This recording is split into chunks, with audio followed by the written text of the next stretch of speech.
Hello students, today I am going to explain important topic torque, that is also called moment of force of electrostat. ये छोटा सा काफी important topic है torque, जैसा कि आप देख रहे हैं। अब आप देखिए इसमें हम लोग क्या करते हैं, AB एक इलेक्ट्रिक डाइपोल है जिसको हम लोग यूनिफॉर्म इलेक्ट्रिक फील्ड में रखे हैं। ये यूनिफॉर्म फील्ड है, इसमें रखा गया है AB इलेक्ट्रिक डाइपोल को, जिस कारण से इसके दोनों एंड पर -q charge plus q charge पर force equal opposite QE act करता है। आप जानते हैं फोर्स इक्वल टू QE, क्योंकि electric field equal to force upon charge, तो ये फोर्स एक्ट कर रहा है। इस केस में ये यूनिफॉर्म इलेक्ट्रिक फील्ड में रखने के कारण दोनों एंड पर ये जो फोर्स इक्वल अपोजिट लग रहा है, जिस कारण से यहां पर टॉर्क क्रिएट होगा, that is also called couple torque moment of force, all are same. तो यहां पर देखिए हमें निकालना है टॉर्क। टॉर्क को आप टॉर्क के द्वारा भी एक्सप्लेन करते हो, तो हम लोग जानेंगे यहाँ पर टॉर्क आप पढ़ चुके हैं कि torque is equal to force into perpendicular distance, force into perpendicular distance. अब आप उस फिगर से देखें, हमें चाहिए परपेंडिकुलर डिस्टेंस। आप देखो ये डिस्टेंस ऐसा हमने मिला दिया। अगर हमें ये डिस्टेंस ABC, इसको आप C मान ले, BC इज परपेंडिकुलर डिस्टेंस, और आप देख रहे हैं यहां पर ये डाइपोल मोमेंट आप मान लीजिए P। तो डाइपोल मोमेंट और इलेक्ट्रिक फील्ड के बीच में एंगल है थीटा। तो जब हमें चाहिए force into perpendicular distance, perpendicular distance मतलब BC हमें चाहिए, तो ज्योमेट्री से हम लोग निकाल सकते हैं sine theta is equal to perpendicular distance by AB। आप देख रहे हैं AB क्या है, इलेक्ट्रिक डाइपोल जिसका लेंथ होता है 2a, हम लोग पिछले वीडियो में भी देख चुके हैं। तो ये हो गया BC डिवाइडेड बाई 2a, मतलब BC equal to 2a sine theta. आप देखें परपेंडिकुलर डिस्टेंस का वैल्यू निकल गया 2a साइन थीटा। अब यहां पर आ जाए force QE, perpendicular distance 2a sine theta. आप ध्यान से देखें, ऐसा हम लोग लिख सकते हैं QE 2a साइन थीटा। और आप ये भी जानते हैं dipole moment P equal to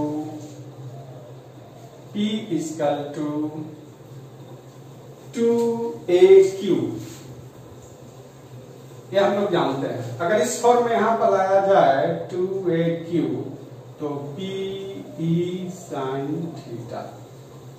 ये हमें टॉर्क का एक सिंपल सा फॉर्मूला और काफी इंपॉर्टेंट फॉर्मूला निकल गया, torque equal to PE sine theta.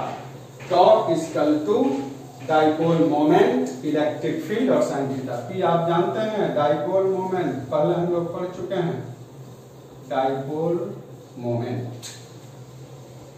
तो इस फॉर्म में लिखा गया। अब इसका देखिए हम वेक्टर फॉर्म भी देख सकते हैं। इसका वेक्टर फॉर्म क्या होगा, वेक्टर फॉर्म, तो टॉर्क वेक्टर है equal to P cross E, P cross E, cross product, क्योंकि P बराबर P साइन थीटा होता है। तो ये हमारा वेक्टर फॉर्म निकल गया इस प्रकार से।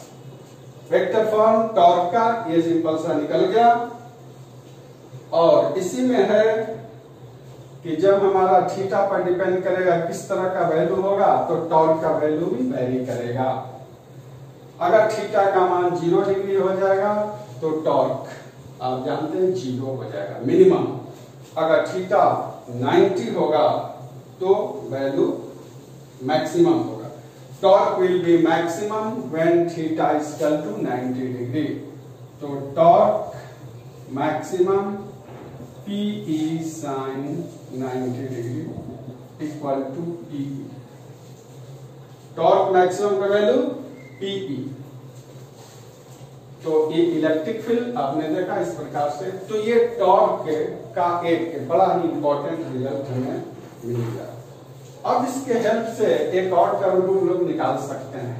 आगे हम लोग देखें पोटेंशियल एनर्जी, इससे रिलेटेड हमें निकालना है। पोटेंशियल एनर्जी यदि आपको निकालना है कि पोटेंशियल एनर्जी इस केस में क्या होगा, potential energy of a dipole, potential energy of a dipole in electric field.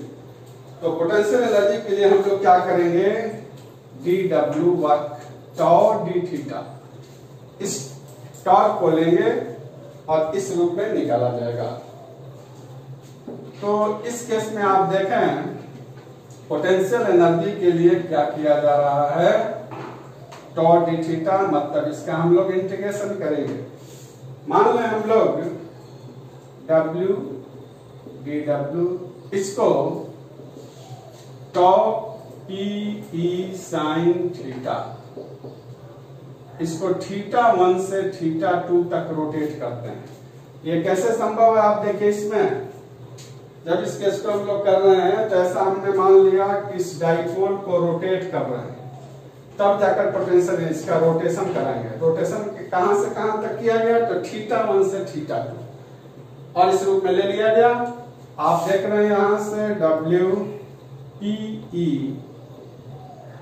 Sine theta का हमें इंटीग्रेशन करना होगा डी थीटा। आप जानते हो साइन थीटा का इंटीग्रेशन माइनस कॉस थीटा, तो ये हो गया PE माइनस कॉस थीटा θ1 θ2। इस प्रकार से ये लिखेंगे। लिमिट आप सॉल्व करोगे, upper limit minus lower limit, PE minus cos θ2 minus cos θ1 minus cos theta minus, और ये हो गया प्लस। तो इस प्रकार से आपने देखा कि निकल गया PE cos θ2 माइनस cos θ1। तो θ1 से θ2 हम लोग गए, तो माइनस अपर limit minus minus plus cos θ1, तो माइनस cos θ2 प्लस cos θ1, और इससे हमारा निकल गया एक टर्म। और यदि इस वर्क डन को हम लोग पोटेंशियल एनर्जी मानते हैं, तो ये हमारा पोटेंशियल एनर्जी बन जाएगा, और ये बन गया आपका PE cos θ1 माइनस cos θ2। इस प्रकार से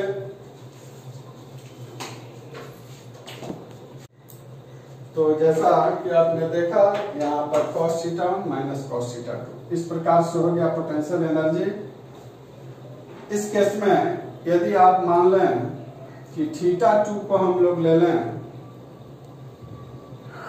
θ2 इक्वल टू थीटा और θ1 बराबर ले लें आप 90 डिग्री, मतलब हम लोग कुछ इस प्रकार से लेके 90 से इसको यदि रोटेट करते हैं तो θ1 90 का ले लिया, θ2 थीटा, तो ये हमारा बन जाएगा एक्चुअली वर्क बराबर PT minus PE cos theta. ये हम लोग का हो गया पोटेंशियल एनर्जी का एक दूसरा फॉर्मूला जो डाइपोल के कारण हो गया। तो minus PE cos theta, electric dipole को जब हम लोग रोटेट करेंगे इलेक्ट्रिक फील्ड में, तब जाकर हमारा ये रिजल्ट मिलेगा। तो दूसरा हमारा फॉर्मूला हो गया work done minus PE sin theta. अब इसी पर ये आपका हो गया। अब एक छोटा सा और आप क्वेश्चन देख लें।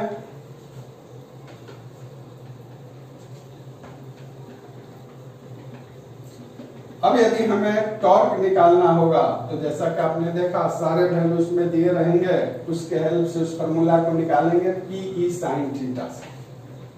अब इसके बाद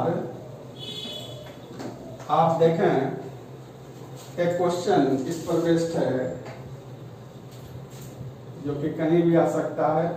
मान लिया जाए कि 2 point charges, if 2 point charges Q1 into Q2 greater than 0 है। 2 point charges are such that Q1 Q2 greater than 0. So what is the nature of force between the charges? What is the nature of force between charges? Q1 into Q2 2 point charge है जिसका product greater than 0 है। तो आपसे पूछ रहा है कि इन दोनों के बीच लगने वाला फोर्स का नेचर क्या होगा। तो यहां पर आप देखें कि 2 पॉइंट चार्ज है तो या तो दोनों पॉजिटिव होगा तो पॉजिटिव इंटू पॉजिटिव पॉजिटिव, या दोनों नेगेटिव होगा तो नेगेटिव इंटू नेगेटिव तो भी हो जाएगा सिमिलर पॉजिटिव। मतलब अगर Q1 Q2 greater than 0, Q1 into Q2 greater than 0 है, दैट मीन्स चार्ज का जो नेचर होगा वो रिपल्सिव होगा, रिपल्सिव नेचर होगा अगर Q1 ग्रेटर देन Q2 0 होगा तो, क्योंकि इसमें the charge will be either positive और नेगेटिव देंगे कंडीशन। ठीक इसी प्रकार से इसी में यदि दोनों चार्ज का प्रोडक्ट लेस देन 0 होगा तो फोर्स का नेचर कैसा होगा, इस केस में बन जाएगा रिपल्सिवता, ये हो जाएगा अट्रैक्टिव। उसी के हेल्प से ये बन गया अट्रैक्टिव, इसमें रिपल्सन इसमें अट्रैक्शन। तो Q1 Q1 इस प्रकार से आप इसमें देख सकते हैं। कभी क्वेश्चन यदि पूछा गया आपसे तो ये होगा। अब इसके बाद जैसा कि आपने टॉर्क निकाला तो कभी कभी क्या होता है कि टॉर्क और उस केस में जो क्वेश्चन दिया जाएगा वो एक दूसरे से रिलेटेड होता है। टॉर्क दिया P sin theta, dipole moment और इलेक्ट्रिक फील्ड के बीच का एंगल पूछा तो भी आप tau equal to P sin theta से निकाल सकते हैं, या इलेक्ट्रिक फील्ड दे रखा है, डाइपोल मोमेंट दे रखा है, दोनों के बीच एंगल तो भी टॉर्क निकल जाएगा। तो इस प्रकार से हमने देखा torque equal to P sin theta, एक डेरिवेशन हुआ बड़ा इंपॉर्टेंट और इस पर बेस्ट क्वेश्चंस भी बनते हैं। ठीक उसी प्रकार से इसमें आपने दूसरा डेरिवेशन भी देखा जो कि potential energy work equal to P cos theta minus P cos theta. इसमें क्या हुआ कि जब हम डाइपोल को रोटेट करते हैं किसी एंगल पर, तो ये हो गया हम लोग का ये। इसके बाद हम लोग फिर नेक्स्ट वीडियो में देखेंगे इससे आगे। इसे कंटिन्यूटी मेंटेन करने के लिए आप हमेशा देखते रहें वीडियो और सब्सक्राइब करते रहना, सब्सक्राइब करना नहीं भूलना, क्योंकि तब आगे हम लोग साथ मिल पाएंगे। चलो आज इतना ही।